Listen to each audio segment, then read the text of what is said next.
to make the top 4. It's also a deck that has, been creeping up a little bit here in Standard. Not entirely sure how good the deck is, but I know that Andrew Shrout did have a nice weekend and won an IQ with this deck, and it's kind of taken off from there. And the deck that just accelerates and draws a bunch of cards with Prime Speaker Zagana, and then has, some clones in it, apparently. Yeah, and it has Absence Pilgrim, too. It has some very aggressive draws and very powerful draws, but I do feel like it's a little bit of a dog against Junk.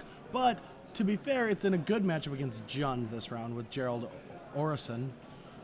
All right, so Mark did go to 6 for everyone out there, and Gerald is at 5. So it's going to be a tough road for Gerald, especially since Mark's deck is designed to just get more and more card advantage. Yeah, that's the entire idea behind Prime Speaker Band. It can just draw a bunch of cards, put out some good threats, and then draw some more cards. And you see he's undoing his mulligan pretty quickly here by starting with the Mana Accelerant and then Far Seeking. So looks like Mana's online, and for Gerald, because he did start on 5, he's going to have to...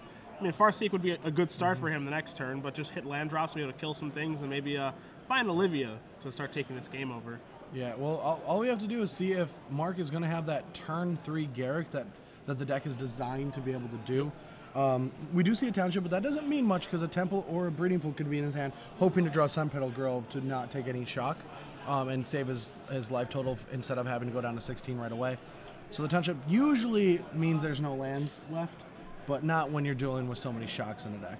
And so we are going to see a Far Seeker from Gerald. So he is undoing his mulligan a little bit there. You'd see his hand. He has a Forest. He has a Garrick Primal Hunter. He has a Liliana the Veil as well. Liliana, yes. And Liliana will be good as long... All right, so we not going to see Garrick, but I'm pretty sure Big Daddy Thragtusk is dropping. And that is a card that beats Liliana. Yeah. So Thragtusk is here. Mark's going to gain 5 life. He's going to go 23, and he's just going to pass the turn back. With a Farseek and a Restoration Angel in hand, that's going to be able to do some amazing things with that Thragtusk. It's actually going to be 21, not 23, as he did have to play that Hollow Fountain on tap. Liliana's going to make Mark sacrifice a permanent. Happy to sacrifice that Absence Pilgrim. Thragtusk will take down Liliana. He's going to play a Forest. We'll see if he has a follow-up. If he can, Restoration Angel in the main phase. We're trying to get a little tricky, but I like just doing it right now. No need for any shenanigans. The only thing you're opening yourself up to do is get things killed. It's not like Gerald's going to go and play some hasty ground pounder. So you see Gerald is going to draw a card, draws an Overgrown Tomb. You see a Fistful of Lands here, plays the Overgrown Tomb, does not, decides to play Rootbound Crag into the Garrick Primal Hunter, and it looks like he's going to make a Beast token and move it on back. So if you're in Gerald's position, well, I guess that Township screws it all up. I was thinking about like blocking the Thragtusk, hoping to bonfire him, but Township just is going to seal this deal. He's actually just going to be able to race bonfire for the rest of the game as long as he activates that Township. That should be good enough. Yeah, which is a strange thing to say, being able to race up a bonfire, but you're going to see Restoration Angel take down the Garrett. Thragtusk and the Beast token are coming straight towards Gerald, and the blocks here do not look very good as he's going to throw Brad Nelson token. You died. Did I? You died to a Thragtusk. I didn't even see that I was in. You were there and then you died. That's how no. You had a quick run, a good run. So it's okay. As we're going to see Olivia Valdera. Now this is a card that can threaten to actually take this game over if he has enough time, but I don't think that Gerald is going to. Yeah, he's going to have to put this under the bus. Or under the tusk. C-. And I'm being nice. Oh, you're being really with generous a C-, with that, yeah. As here come all the attackers. A Township activation is being threatened here. And Olivia, as much as would like to take over this game, and that's what it normally does against the Bant deck, he's already underneath far too much pressure. Yeah. And he is going to have to jump in front of the Angel. Thank God not just the big one. Okay, fine. The Tusk it is, so I have to make the bad pun. And you are going to see a shot here. And yeah, he's gonna shoot off that Tusk and then take it down in combat.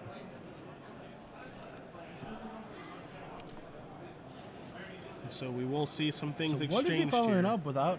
I do not like 4-5. Like, yeah, I don't like not pumping there for the fact that I want to race these bonfires. What are you going to lose to? Maybe Mark drew Prime Speaker for the turn? He would have played that main phase 1, right? I guess maybe he wanted to because he wanted to threaten it. Yeah. Yep. And there's your Prime Speaker. So it is going to get a bunch of counters. And it's going to draw a bunch of cards. All right, so there's 5 cards. So even if there is a bonfire, we still have, like, a fistful of cards. Yeah. So Prime Speaker Zagana is going to refill the hand. Temple Guard will come into play tapped, and Mark passes the turn back. So when you draw 7 cards with Prime Speaker, do you get the opportunity to mulligan? You know you don't. You don't? You know, only when you restart the game with Karn do you actually get the opportunity to mulligan. And for some unbeknownst reason, when you restart the game with Karn, not only do you get like the permanents back into play, but like they have haste, so you just get to start attacking in the first turn too. None of it really makes any sense to me, but that's why Karn is my favorite Magic card. Oh yeah, Karn's amazing. I actually was playing against Jerry in a playtest video ways back, and I ultimated Karn with Karn underneath it. Ah, yes. And I was just having fun, and he's like, I'm done with this, like I'm not going to play this out, because we made a rule, it's like, lethal has to be dealt, and then I'm manipulating that rule. Okay. Because sometimes we would like, oh, I combo you, and then we just conceded. People are like, but I don't understand the combo, right? Sure. It's like, okay, we have to just do everything. And so he doesn't, so then I go get Evan to finish out, and I'm like, Evan, would you like to mulligan? He just sees Karn and like a land in play. He's like, nope, you got to play. I'm good. I'm having fun. I'm happy to keep. So Gerald, first and foremost, is going to want to try to keep a 7-carder instead of mulligan down to 5, but taking a look at his sideboard really quickly here, 2 copies of Thundermaw Hellkite, 2 copies of Bonfire the Damned. You know, normally, we see Jund decks that are drawing to maybe 4 Bonfires. He only has 2 in his main deck and then 2 in his sideboard.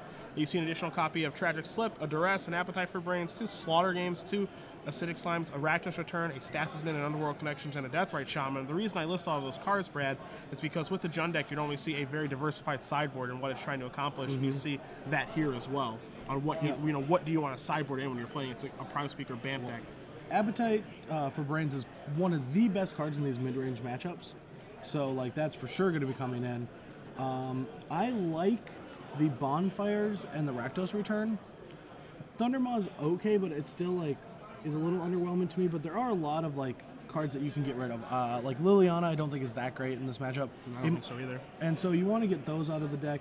You want those Deathrites to be sideboarded out as well. And at that point, yeah, you do need stuff. Also, Abrupt Decay is bad. So I think maybe Slaughter Games comes in or Acidic Slime. Like Slaughter Games, just to take the draw engine is still very important. Because Rakdos Return and Bonfire are very good at cleaning up Planeswalkers. Okay. So I think I would see that, but you don't want any of the soul cards like Staff of Nin, Underworld Connections. Potentially the Thundermaws could just be the beater as well, but I don't think you are the aggressor, and if you play this matchup as Jund as the aggressor, you're going to get like steamrolled in the late game. Just investing your resources into damage because the deck is just very power slows, especially he's not expecting the clones. And those clones I think can do some amazing things. So you just want to deal with all the resources with Bonfires and Rakdos Returns and Appetite for Brains before you take over the game with a card like Olivia. Okay.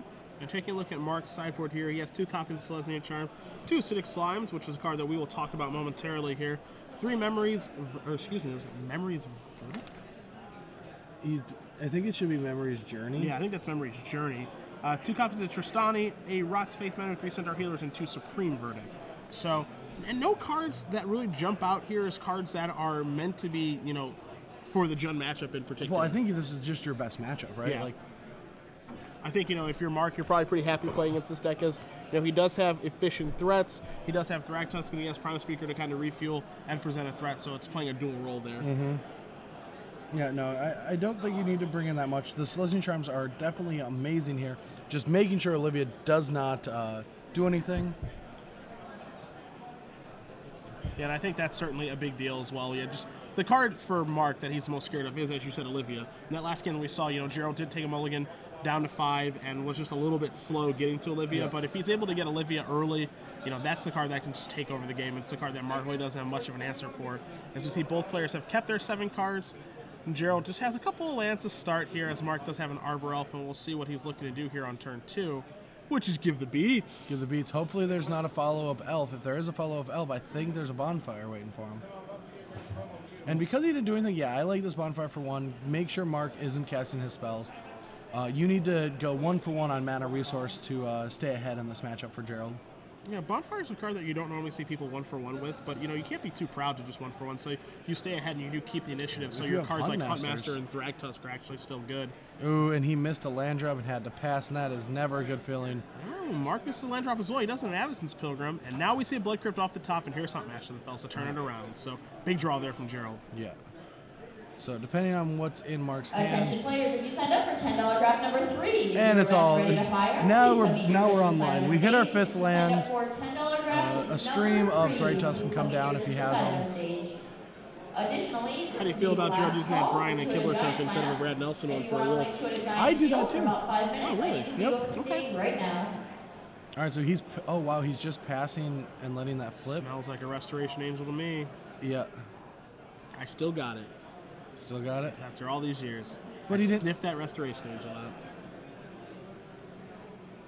All right, that does deal 2 damage to Mark, though. Restoration cannot protect from that. And here comes Huntmaster. For everything, even though I'd want to like double block there, it's just you just can't do that against Jund. No, I don't think you can. The bad certainly outweigh the good. Surround to the Fells is going to deal Mark 4 points of damage. And now Gerald, you know, he has a couple different cards in his hand. He has Olivia, he has Huntmaster the Fells, but he's going to go with Thragtusk, gain 5 life, put a 5/3 on the board, and further his board presence, as Mark is going to draw, and it looks like an Angel Serenity. But he is a long, I wouldn't say a long way, but he's got a little ways to go before he can get to that point. And so he's going to play a Thragtusk of his own. So now we're getting into the mid-rangey portion of our standard tournament. And welcome to Draw Go. Well, we do have a Prime Speaker Zagana in Mark's hand, and we have 3 bonfires in there somewhere on Gerald's side. What does he draw? He draws a Farseek. Not a land that he would have wanted. It would have been great to hit a land just to play that Olivia and kill off that Absence Program and slow down production. But Mark is short of blue. He has to have a blue source to get that Prime Speaker into play. So let's see what Gerald, how he wants to attack this turn. You know, you can see an attack here, maybe trading on Thragtusk, maybe sending the Huntmaster the Fells in to run that into Thragtusk, maybe clear up the board a little bit here. You know, there's always the thought of, you know, if my opponent has a Thragtusk over there and he's playing white, I'd like to get that thing out of the way. Yeah. So, you know, there's no Restoration Angel shenanigans that take place, but you're just going to see a Farseek here from Gerald. Going to search out a Stomping Ground. I'm not a fan of that play. I think when you have a bunch of cards that you can still cast, but they're very difficult to cast 2 in the same turn, I just start playing them. Okay. Like, he wants to surprise the Olivia with one point of damage, but why not just play it? Hope to draw your lands. Next turn, like, next turn you can ping and Farseek, and it's the same thing as, like, ping. But you have that immediate threat on the board right away. Which, you know, I can definitely see an argument for making that play. You know, it's weird to just play that, you know, play Olivia and not be able to shoot with it. But, you know, what we see is just the Farseek there, and you see Thragtusk are going to try out from combat. I'm back! Now, you are versus a Pokemon now. Oh, man, I can totally beat Pikachu. And now we see Mark does draw a force for the turn, so he does not draw a second blue source for Prime Speaker Zagana, and he's tapping that very, very quickly here.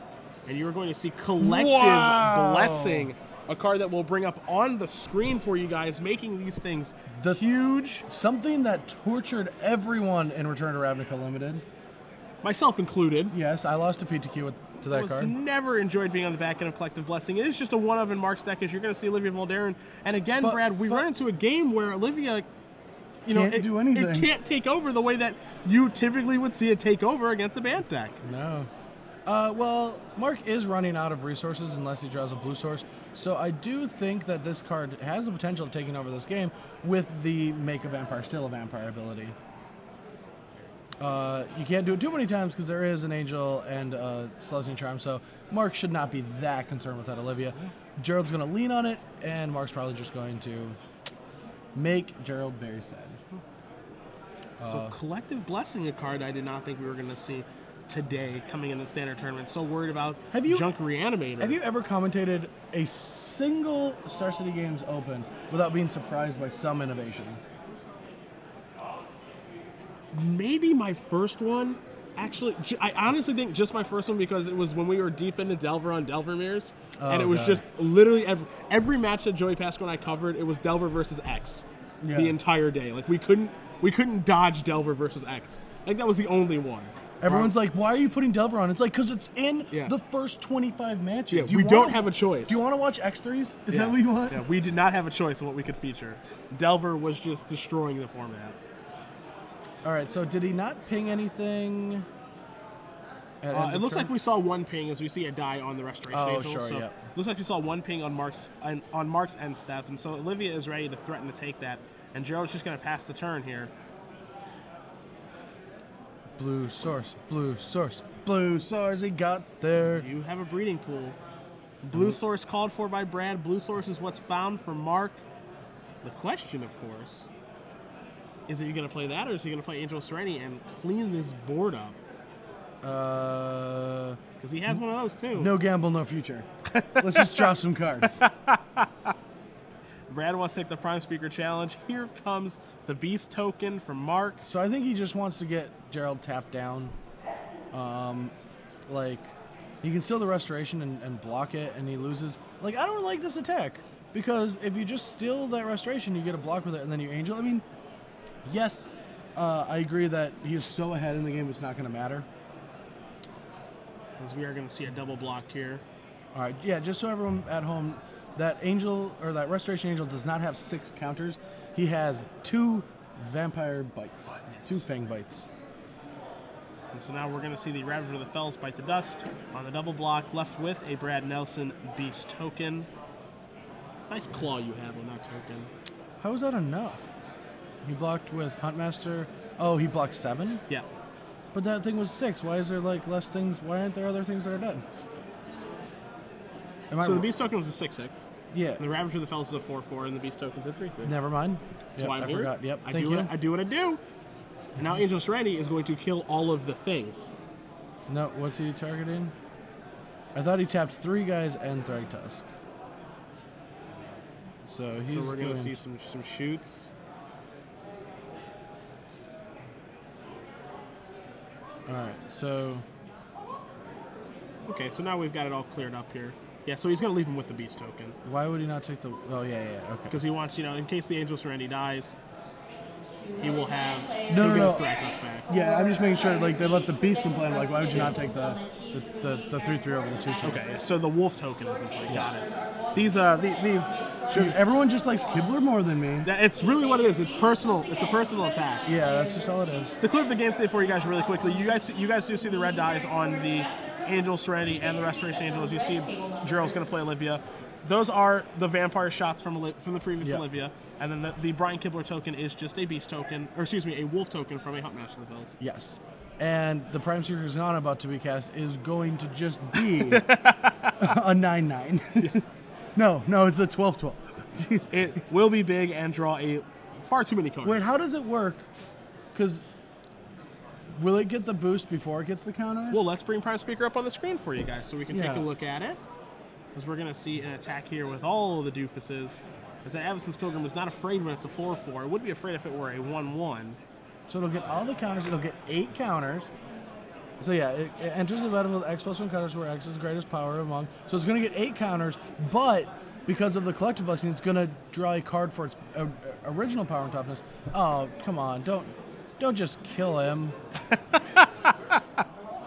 It looks like Celestia Charm is going to give Trample and +2/+2 here. And Brad's pleas of don't just kill him, Mark. I don't know if they're going to go unanswered, and they are not. Aww. Prime Speaker Zagana, I do not need you to win this game. I don't need 10 more cards. I've got plenty in my hand. 12. It was You got 12. to draw 12 cards for 6 mana. That is 2 cards per 1 mana. And for stock mana, that's pretty good. That's not bad for That stock is mana. pretty good. So Mark Nestico will win 2-0 over Gerald Orrison in what we feel is probably Prime Speaker Band's best matchup. Yeah. It does want to play against John. I don't Even think it wants with anything clones to do. too, so you can like legend out. Olivia. Yeah. I don't think it wants anything to do with the Junk Reanimator deck, No. but if it doesn't play against it, using the old dodge theory that we talked about a little bit earlier, it can't have a good tournament. And so far, Mark Nestico's off to a nice one. Looks like he moves on to at least 4-1, potentially 5-0. I'm gonna call 6-0. 6